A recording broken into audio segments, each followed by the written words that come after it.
Today I'm taking out the Housolution digital Vernier caliper, and this is the 12-inch version. So it does come with a case, and we can see that is the 0 to 300 millimeter, so 12 inches. And this appears to come with a bunch of bonus stuff. So we got 3 batteries, we have a filler gauge, we have a metal ruler, we have a carpenter's pencil, we got our instructions, we got a screwdriver, and we got the caliper.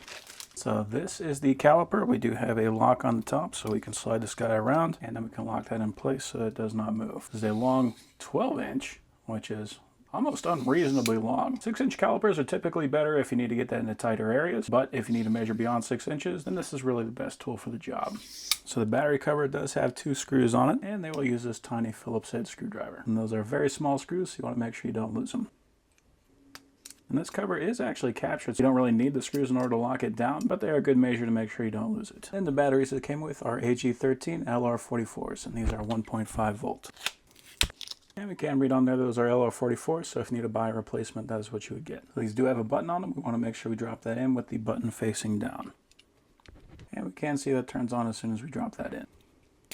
And even though we don't really seem to need the screws, I'm just going to put them back in for the added security. So you got a pretty simple interface on here. We got on, off, 0, and then metric inches. Okay, cool. So that is repeatable. Not all calipers are, so it's important to have that. You can see right now it is on metric. If we hit this button, we are now on inches. That is in thousandths of an inch.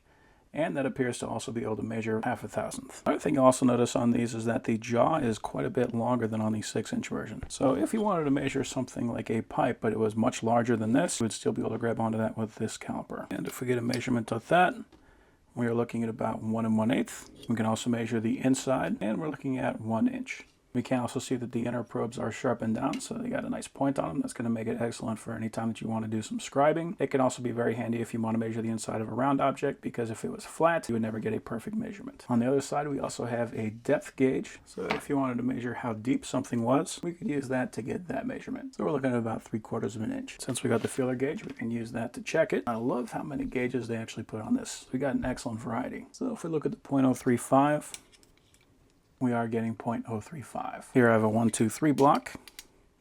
So we got 1 inch, 2 inches, and 3 inches. So love the size, love that it comes with all those accessories, love that it's actually repeatable. That is a very nice set of calipers.